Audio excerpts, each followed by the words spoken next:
You are listening to CraftCast, the podcast, where soul meets craft. Everyone, you're in for a treat today. Today, Patrik and I are talking to Miss Harriete Estel Berman, an Yay. artist, an activist. She combines the whole thing together. And what I love is Harry and I actually did a podcast 2012. It was a different time. But hey, we're still here doing what we want to do because we love it. So thank you so much, Harriet, for coming on. My How pleasure. how are you doing? Fabulous. Yay. I'm in the process of reinventing myself post-pandemic. Yes. What does that mean? Oh. What does that mean to you? Well, first of all, we were all stunned maybe that first year, right? But really and truly, a lot of exhibition opportunities and things that we had been doing before just dried up, right? Right. And we're still dealing with that post-pandemic repercussions. I know that we are. It's just that we've adapted as best we can. And I'm just constantly thinking about how I can create new opportunities for myself. I do believe in something you just mentioned, longevity, right? Sustainability. And sustainability has a lot of different meanings. And what is a sustainable studio practice, right? And to keep yourself going and being relevant and making new work all the time. And so much I can say, but we'll go on. No, I love that. Being relevant to me is a extremely interesting term because I don't know about you, but I find that now to be relevant is repeating things from, well, my early years. It's like, no, that's not new. We're repeating. I find we're in a lot of repeating cycle in some of our approaches in art, in fashion, in jewelry. And that makes me smile, sort of. It's like we loved it then, we can love it now. Or voice of experience. Though I'm not going to wear bell bottoms the second time. Wait, I have mine on right now. wait. I think they're coming. They'll be big soon again. I'm sure they will be coming back. Everything does, right? Yeah, and it's fun when you talk to young people and it's all new to them. I get it now, sort of looking at that. But that being said, your work brings in thought, conversation, interest. It's deeper than just putting something on that's pretty.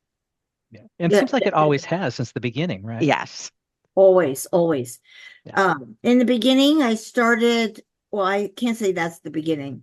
From 1980 to 1988, I made a series of domestic appliances about women's roles in society. And then in 1988, I totally changed my work and started working with recycled materials. And this was way before there was any idea about curbside recycling. Right. Or that. I mean, this was just simply not on people's radar, and I was working with trash. Well, wait, what was your first recycled material that you said, I'm going to work with that? My original idea was to work with tin cans. Right. Now, and to think that at that time I'm thinking, how do I open tin cans?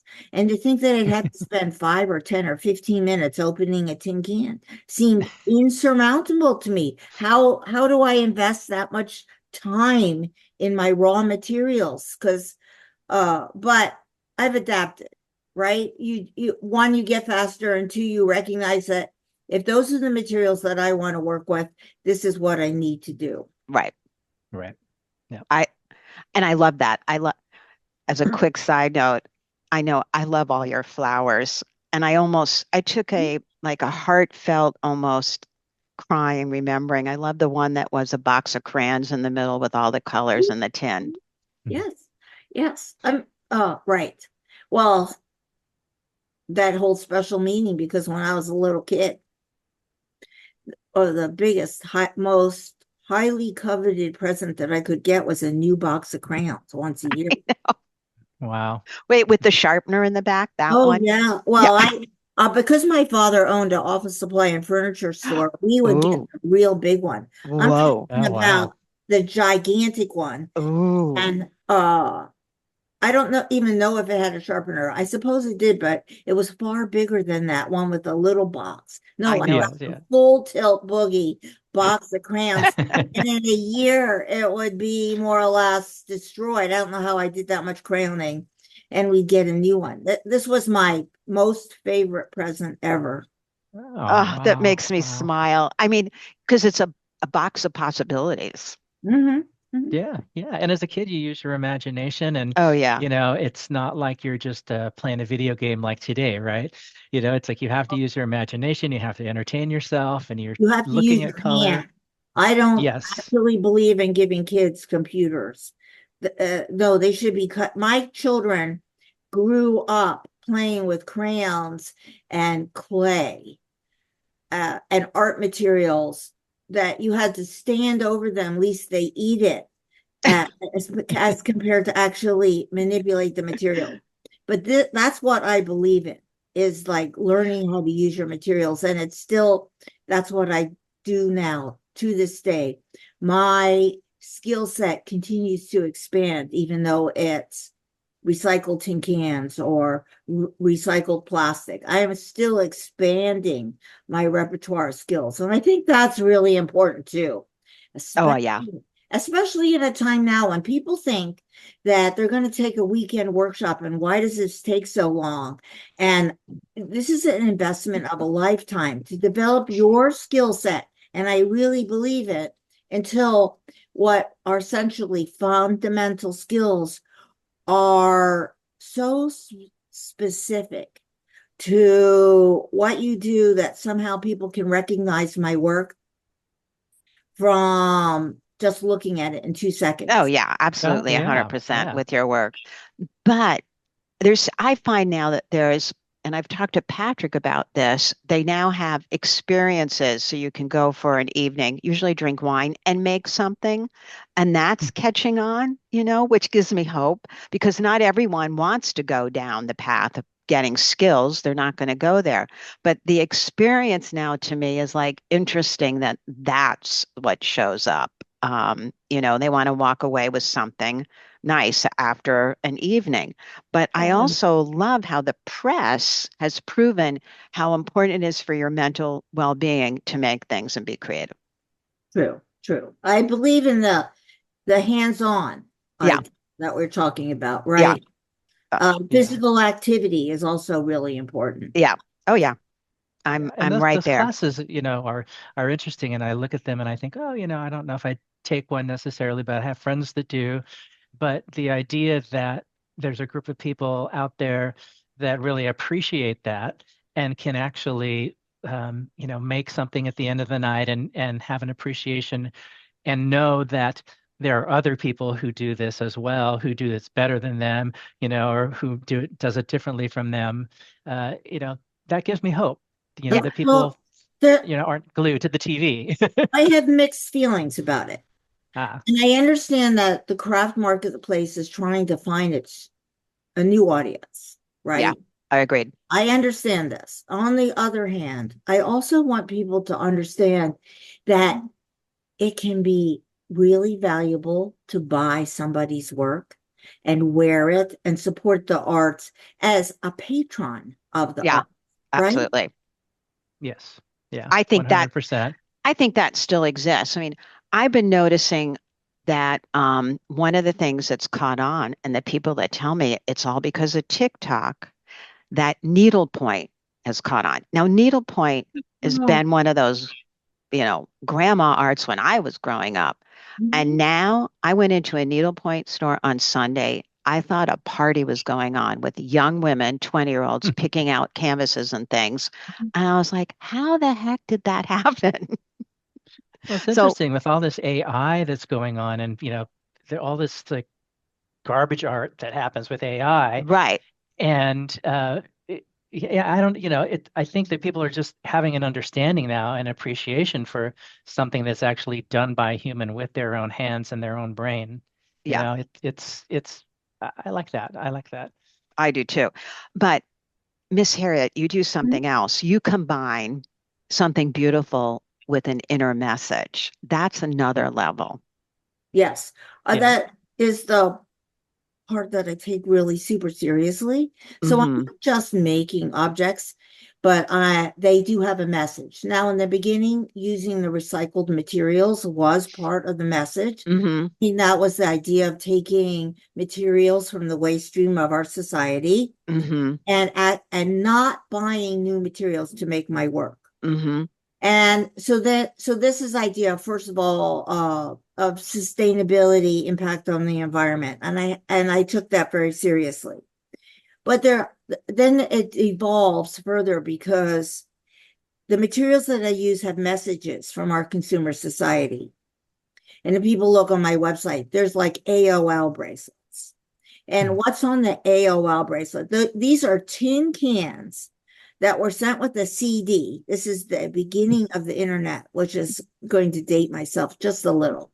The beginning of the internet, and AOL is sending out a tin can with a CD and a piece of paper and saying to every household, unsolicited trash. And most likely they weren't trying to get new customers, but a lot of that would be thrown away. How amazing that Harriet's now looking for these CD packaging, the tin Hmm. cans from like 1988. Yeah. She's Wow. looking for these materials so that I can reuse them. They have the second life and they have messages on like no commitment necessary. So what is it? I mean, what does it say about our society when the tin can hat says no commitment necessary Right. or no credit card required? Uh, Hmm. and including the fact that people get married and it doesn't even last a year, right? Right. I So Right. I love that one. No commitment required is so good. the discussion of just from this one piece of tin can trash is enormous because the tin cans, this is the packaging from games or olive oil tins, candy tins, cookie tins. Yes, food still comes in tin cans. Games come in tin cans because then it makes it a premium product. Mm-hmm. Nice, nice. I remember going to your studio and I was in awe of all the materials that you had everywhere. And they were Yes, all organized and they were flattened out and organized. And I was just looking at it and like, wow, that's really cool and interesting. And I wonder what she's going to do with this, you know? right. I have thousands of tin cans, and they are mostly all opened up and organized, which is a huge investment of my time. But it's the only way I can store all these materials and make sure that they're accessible to me and that I can remember how I or where I put it. And I usually can. How did you organize them? What are your names of your categories for something Well, like I that? have like candy, but then I have candy pattern, or I have chocolate, or a huge range of cans that had tin tea in tea, cookies, crackers, and then sometimes it's just color. So it might be Hmm. red, blue, green, or sometimes it might be the size, or I have enormous amounts of tins that were like designed to be like Valentine's Day or Santa Claus, Christmas, Mm-hmm. holiday motifs, fall motifs, animal Hmm. motifs, nature motifs, Okay. name it. And Harriet not only has it, but knows where it is. Well, that's the impressive part that you know where it is, because I know all of us, when we have our collections, it gets a little dicey trying to remember where you put I that always. certain part. I know, Patrick, myself, it's like, I know I have it somewhere. We laugh thinking, let's just get another one. It's easier than trying to find it and all of here. But now, what comes first? The commentary, the thought, the issue, and then the Okay. piece? Um, well, sometimes a tin can inspire something, but more likely it's I have something in mind from social political commentary. And I'll give you an example. Uh, a piece that I worked on for the second half of 2025. I had this tin can that I was saving, and it was from the bottom of a tin can and had the ingredients written in like 6, 8 different languages. And now Trump is in office, and I am so upset with his agenda about immigration. And I'm thinking this tin can is the beginning because it had all these languages on the tin can. And then I'm thinking this is the beginning. So the languages are part of that. And then also that it was the ingredients of the tin can, because I'm thinking that immigrants to the United States, those are the ingredients, the magic ingredients of the Yes. United States. So now we do have a tin can, but it's like symbiotic with this idea of making pieces about politics. Right.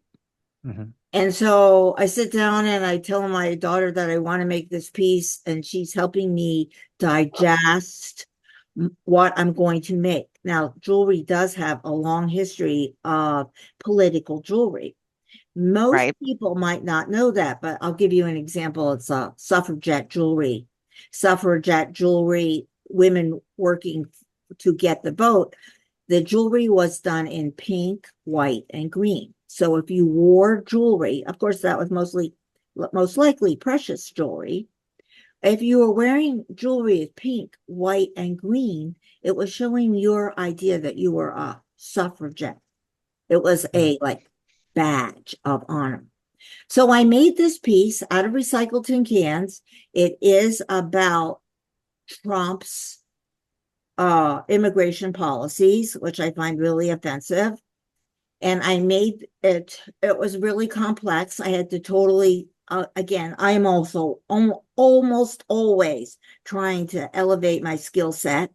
I'm making this piece about using images of the Statue of Liberty, creating whole new ways of putting it together. I worked really hard on this. I had this fantasy idea that if I made this bracelet and some others about Trump in office, and because he was covering the White House Oval Office with that gold gilt, Mm-hmm. which again was this incredible visual to me that I'm thinking the White House, the people's house, the simplicity of one of the most powerful governments in the entire world having the simple White House, and he's covering it with gold gilt. So now all the tin cans that I decided to use for the series of work about Trump are made from trash, about trash. I'm doing it all metallic gold tins, like the tin can bottoms, the part that I would even Nice. see Harriete Estel Berman throw away because I didn't see the value in the tin can bottoms. I made this piece about the Statue of Liberty, the symbolism of immigration, gold card visa. That's what it's called because it's Mm, about how he was selling visa to people. This is not the foundation of the United States of America to sell visas to people. right. So anyway, I had this fantasy that I would make this political piece of jewelry about Trump, outrageous, and that I would submit it to Schmuck, which is an international jewelry exhibition in Germany, highly competitive. In fact, this year it was more competitive than others, and Mm. my work got in. And I was going to, Congratulations. and I'm going to Yes, go. I leave congratulations. actually tomorrow Congratulations. And for this exhibition. you have the piece on your website. Please, everyone listening, take a look because it really is an amazing combination of a statement, jewelry, and hearing you talk about it like that. Thank you so much. It's really inspiring. So, congratulations. Yes, and it has so much to say about current Hmm. politics, Hmm. Hmm. environmental issues. Remember, I'm using the recycled materials. Right. The importance of an artist's voice, Yes. Hmm. right? Yeah. I am speaking with my artist's voice. I don't know that it will have any besides standing in the street. I don't know. Does standing in the street? I've stood in the street a lot lately. I don't know if that has any help either, but I'm going to stand in the street. Also on my website, or you can see it on Instagram. Instagram's a better place for people to go to see me blow my gold whistle. I'm in the process of making a gigantic Oh, gold nice. whistle out of tin cans because like we need bigger whistles. That's good. Absolutely. I Absolutely. love that. Yeah. I It's so wonderful to hear you talk about it. And I think that the every single decision that you make, every single thing that you use, you've made an intentional decision to use it because it Mhm. says something about whatever you want to convey, the messages that you want to convey. And I think that's important for people to, have that oh, understanding because sometimes they think, oh, you're just going into the studio to play, and yeah, it's fun and we do, but I always correct them and I always say, I'm going to my studio to do some work, because Yeah. it is work, and It is. yeah, Most definitely. And because I am always trying to push my work, both conceptually and physically, about how I make it. So if you look at the images on the whistle's not quite done, but if you look on Instagram and you see me blowing the whistle, you'll see that I use the round tin can bottom, unembellished. I'm taking this, it's like such a perfect choice for making this whistle. But right away, started looking better than I even expected. And I had this idea that wow. I could make it in 2 days, which was completely unrealistic. And then I could make it in 2 weeks. It's still not done. And maybe it'll take closer to 6 or 8 weeks till it's finished. But yes, I am taking my very humble materials and I'm taking the messages very seriously. it's That's brilliant. We wonderful. talked last week to Patrick Duffy in Australia, and his concept is always he doesn't think out of the box. He uses the box. And he worked with every material and fell in love Cardboard with artist. cardboard. Mhm. And when the material speaks to you, it's so important, like the tin. And I get it. A message in all those languages of ingredients at the bottom of a tin is brilliant. Mhm. Yeah, How can you yeah. let that go? And Harriet, yeah, go ahead. I'm sorry, so sort of going back a little bit, you know, y- it seems like you also involve the community a lot in your work. And I remember when I was at your studio that you were working on a piece with grass, Oh, and it right. was little tiny blades of grass, and you involved a lot. And I thought, wow, how in the world is she going to get this done? How many hours is this going to take? And then, you explained it. Could you talk a little bit more about that? Sure. Well, when I made this piece, the grass piece, it was about end of the 20th century. And again, I I'm not even sure that people understand the environmental impact of lawns, which are really bad in the sense that people put chemicals on their lawns. They put pesticides, fertilizer, and this is the only way that you can, or that they want a lawn without bugs. Can you imagine? You're right, right, And right. who's playing on these lawns? Most likely it's children. So they're the Hmm. smallest, most vulnerable in the individuals, and they're on the lawns. So I'm thinking I'm going to make this piece about the grass lawn. And this is way in advance of the current issues that are constantly in the news, especially if you live in the western part of the United States, about water. So we're taking our drinking water to water the lawns. So I made it several smaller pieces, and then Patrick is referring to the 9 foot by 9 foot lawn of grass that I made. It had 32,400 blades of grass. Each blade of grass had to be cut individually, and then another shape cut on the bottom so it could insert. And there's a video on my website that people can watch the actual fabrication process. And then I decided that I would invite the general public, mostly craft students or people that knew me, or I connected to local art program schools so that I could attract an audience, so that the majority of this entire lawn was actually assembled in 2 days, not all of it. Wow. Now, going back to another issue, though, is that you realize that some people are really good at working with their hands and conceiving about how to put something together, and some people are not.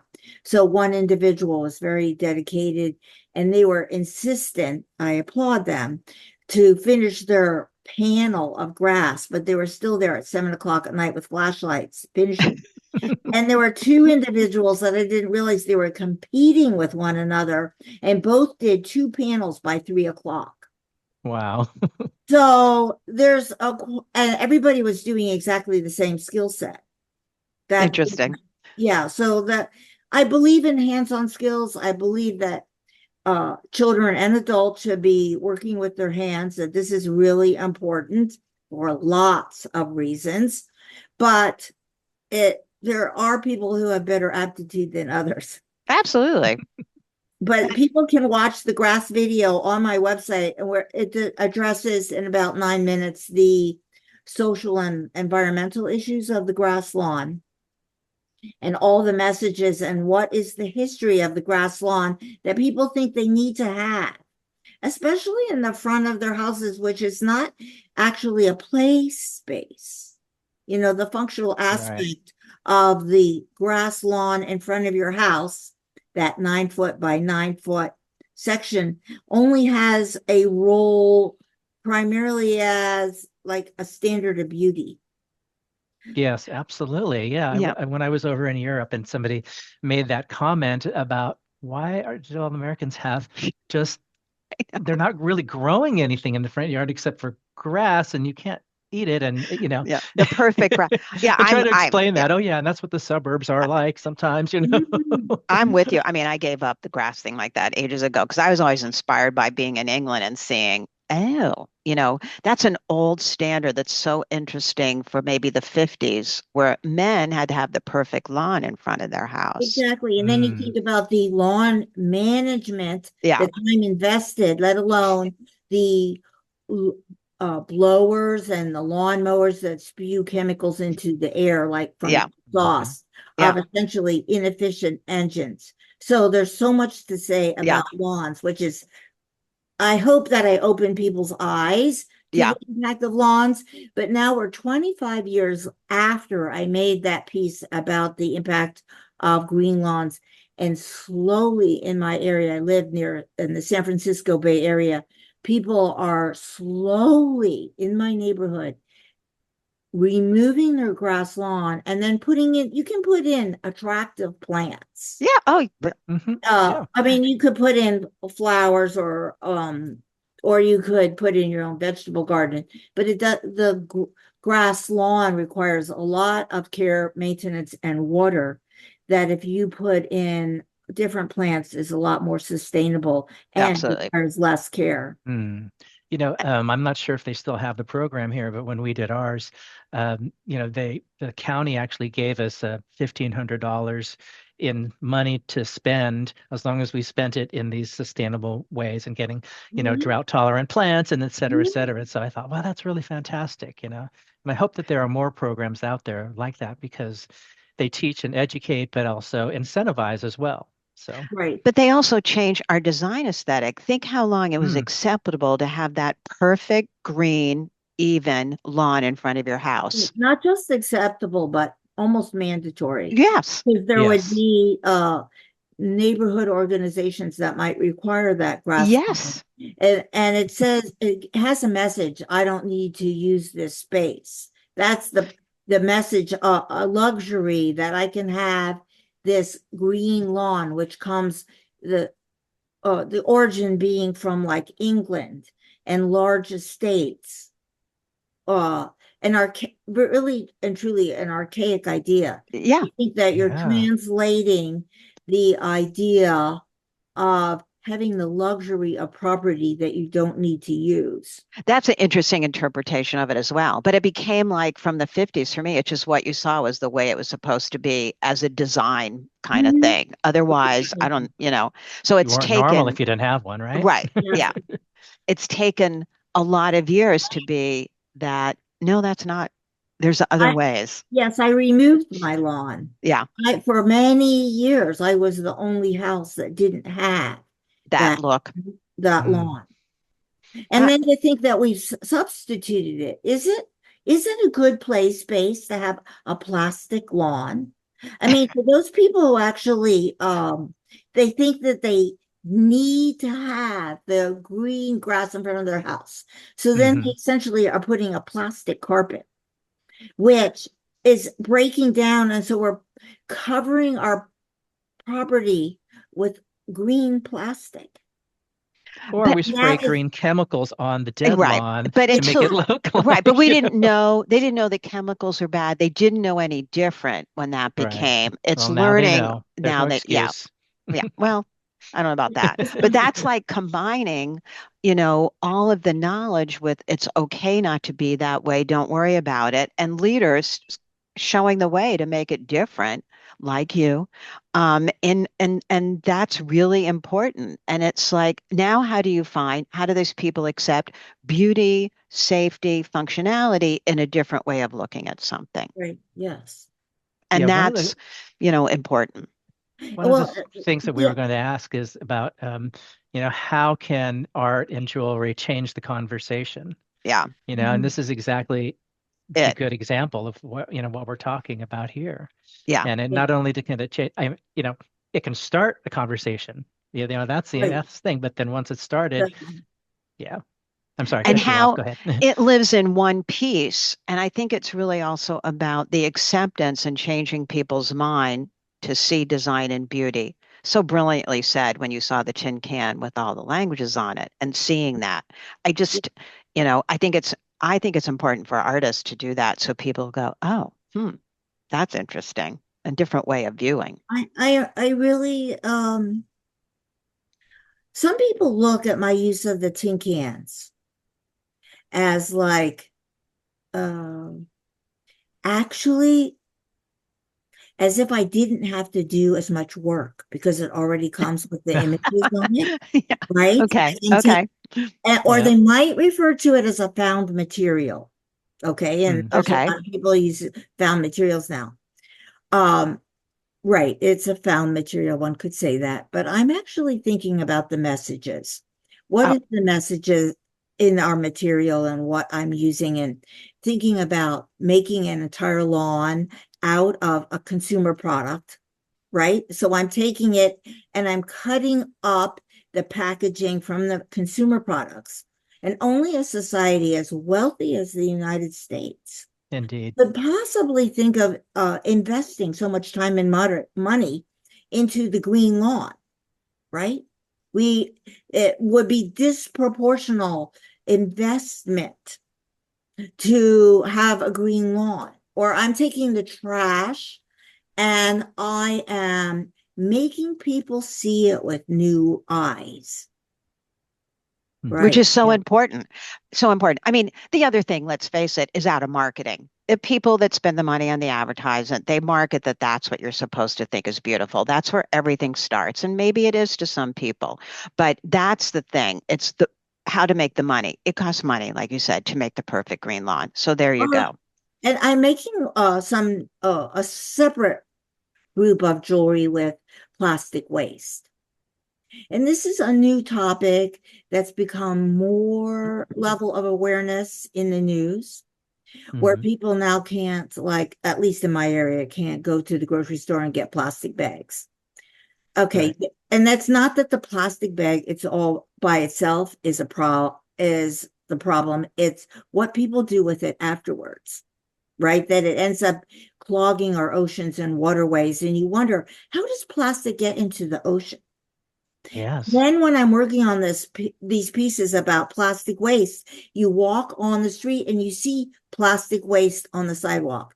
You're seeing a cup that somebody dropped with the plastic lid and the straw, Hmm. or a pen cap that's laying on the street and people don't bother to clean it up. So this eventually gets washed into the sewers, then it gets washed into our streams and waterways, and then ends up being entire gyres of plastic waste in our Yes. oceans, which the animals and the I say birds and fish are consuming. So that people open up these fishes and inside their stomachs are plastic waste. The same with Yeah. birds. Right. And these are not small little, jetties. I mean, when I first heard about it, I thought the Great Pacific Garbage Patch, what are they Mhm. talking about, And then to realize that there's a place that's in the ocean that has so much garbage, it's the size of Texas, right? Exactly. And it's like, Huge, holy mackerel, what are we huge doing? quantities of plastic waste. And it's really hard as an individual, but when I go for a walk, I am picking up trash in my own neighborhood. Or if I go for a walk in the local woods nearby, I have to carry a bag with me. So I I do the same thing. the quantity of trash that I see people leave behind me. Now, if every single person did this, we could make a small change. So, this is jewelry that I'm making with plastic waste. But then when you think about what's the origin of this plastic waste, and it's the packaging. So, and how ironic that thousands, if not millions of dollars is invested in the plastic packaging. Let's say for a deodorant container for a man might be neon green and black. And the deodorant container for a female is like pastel colors and Right, right. plastic. And that I swear the product must absolutely positively be the same, but the aisles are Marketing. filled, Yeah, filled marketing. with deodorant options. And the most significant distinction actually is the plastic packaging, or Right. what's happening with the fact that people get their food and it's in plastic and they don't realize that heating their food in those plastic microwave containers is really bad for you. I'm with you. This is Yeah. this is a serious health issue. So here, the artist's voice is speaking again for another environmental and social issue about plastic in our environment and how it's actually affecting not just the health of the earth, but the health of our own bodies. Amen. And yeah, I'm with you on all of it. It's just, and to be able to come out as an artist and think of pieces like that so that people get clearer on it or can rally behind is And so one more important. thing I want to say, I use all this plastic material, but I don't want it to look like it was trash as the finished product Yeah. anymore. Oh, I get it. Yeah. So I actually pay homage to my academic training, all the skills that I learned in art school, and all the years of experience that I have at making. And I pay an honor, a tribute to the idea of craft, well-made pieces, Mhm. even if I'm working essentially with discards of our society. Yeah. I love that. Yeah, I get it. Harriet, is there I don't want to say a new trash, but a current recycling trash that you're uh, Uh, excited about because it's showing up? I'm still working on my recycled the black. Well, I use largely black plastic. The larger pieces have been done entirely with black plastic because I felt like it has a kind of evil look to it, and I felt like the materials represent the negative impact. But I use the plastic and the recycled tin cans in all the work that I do. I have flower brooches that use both the plastic and the tin cans. The new work is all with the tin can bottoms that are the metallic I tin love can that. bottoms. And I'm also working on the 10 modern plagues, which is an entire series of work. I've been working on it for about 17 years. Each one of the modern plagues is based on the biblical plague as discussed in the Old Testament and in the Seder service if you're Jewish and you would know about the biblical plagues.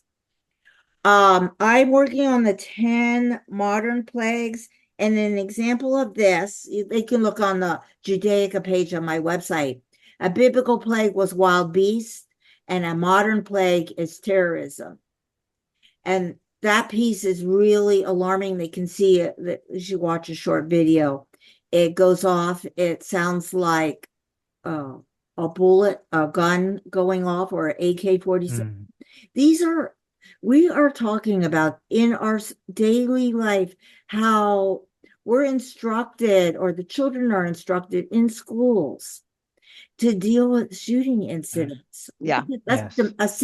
a kind of domestic terrorism, but the cost to our society as a whole for international terrorism, if you just think about how much money is invested in when you go to the airport, how you have to go through the screening, or you pay for additional global entry or TSA pre-check, how much we're as individuals, let alone as a society, how we invest so much money in just trying to keep ourselves safe from both Yeah. national and international terrorism. And it's a subject that's in the news all the time. And our government can't seem to decide to protect the society better as a whole with stronger gun protection and Yeah. advocacy for people. Yeah. I No, remember it's one a of the commercials that I saw regarding the school shootings, and it was really impactful. And it was a corporation where they had hired an expert to talk about gun shootings. And, they're all in the conference room and they're talking about, how important it is. And then they say, okay, now we're going to bring the expert in. And they bring this expert in, and it's this little 11-year-old girl. And she comes in and she's the expert. She's lived through it. She knows all about these school shootings because she has been there, and it was like, wow, wow, why aren't things changing? well, what about Why? this It's morning? I saw this morning, so I can't believe I'm thinking about it now, but I opened up a new vitamin jar, but on top was the silver safety seal because you don't use anything without the safety seal. And I right. remember when that started, I think it was Tylenol, where someone Yes. had gotten in the store. And now if you open something and the safety seal wasn't there, you Oh, don't use it, right. Well, shocking. Just right? A safety seal. We should make a pendant out of safety seals or something. I mean, I just noticed it this morning because I double thought, was sometimes, that seal Right. open? sometimes And our it's food not. packaging is impenetrable. It's like Yeah. it takes us 5 minutes to get a package open. Oh, yeah, The all of classic those trying to open things. your packages of new scissors, but you don't have scissors to open the package. But Mm. you can't just rip it open. Yes, Yeah, and the idea of packaging is another topic in itself. I mean, that so many things come with multiple layers yeah, of protection that or packaging, right? That you like, is this amount of packaging really necessary to sell this product? I know. Yeah, I yeah. see that often. Yeah, and I wonder about that. Yeah, I ordered something and it was actually the vitamins that had the safety seal. So they're the size of my fist folded up, but the package was the size of an 8 by 10, something or other.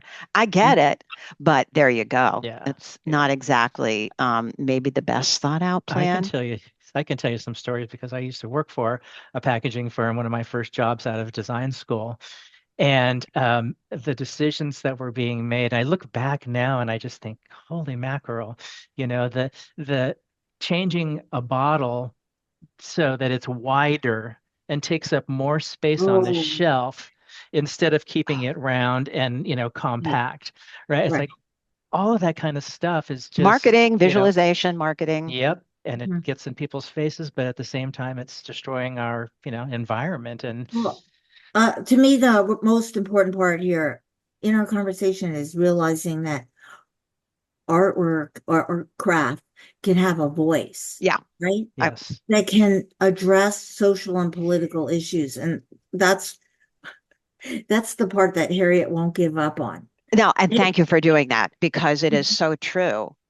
We need it more than anything at this point. I mean, it's yes. so true. And thank you for living your dream that way, because that's what we all need to live our purpose and put it out boldly for everyone to get. So it's all good. Well, in closing, so congratulations. You're working on, tell us what your project is you're working on next, so we know what's your thinking. well, I have to finish the whistle. I have a lot of things going at the same I'm time. sure you do. I have the gold whistle to finish. Got it. I Love have it. I have new pieces in the series about Trump to finish. Several bracelets, including one about the how he completely demolished the East Wing Yes. Yeah. to build that ugly, oversized ballroom, and he did it without any permits. Yeah. Uh, Yep. Yeah. this is unbelievable. And so Yep. therefore, and the idea how he puts his name on everything, but or that he is uh, making so much money as an individual or family in office. This goes against the principles, the Yep. fundamental principles of the United States. So I'm making more pieces about Trump just because I can't help myself. And I'm also working on new pieces about invasive species. This is part of the 10 modern plagues. Okay. So I have 3 more pieces in that series to work on. Each they get the 10 modern plagues that kind of delayed because I have so many things going on. I It bet. probably evolves too, and new things probably come up. It's like, Well, talk about, yeah, having gone through COVID plagues. I mean, we're going Yeah. through stuff. That's why So, we have to keep putting it out there mhm, right. and doing all of the above. mhm. Yeah, and art is a good reminder too. So, of course, reflection of society, but it's a Right. good reminder that, not everybody thinks the same way, and we can bring this other thing that are more important, the message, bring it forward through art. We So, have yeah, to. We Yes, have to. bringing awareness to these issues. Yep. right. I just can't make things that are just pretty. Yep. They have the pieces themselves are really well made, craftsmanship. I'm paying attention to that, but I have this larger message that goes with the work as well. And they are, anyone who's listening, every piece I've seen, they're gorgeous. They speak to you in that way as well, but then there's a message built in. It's very special. I wish I could hug you right now, Miss Harriete Estel Berman. I love your message. I love what you're doing. Thank you so much for talking to us and bringing us up to date. And we all need to just carry on and keep speaking out and making our pieces and saying Yeah, what we need to say. and blowing your whistle as loudly as possible. Perfect. I love Yes. that. It's all good. Thank you, darling. Thank you Thank you for so inviting much. me. It was a pleasure. I hope you enjoyed today's chat. You can follow us and subscribe at Spotify or Apple Podcasts. And please take a look at all our amazing video tutorials at craftcast.com.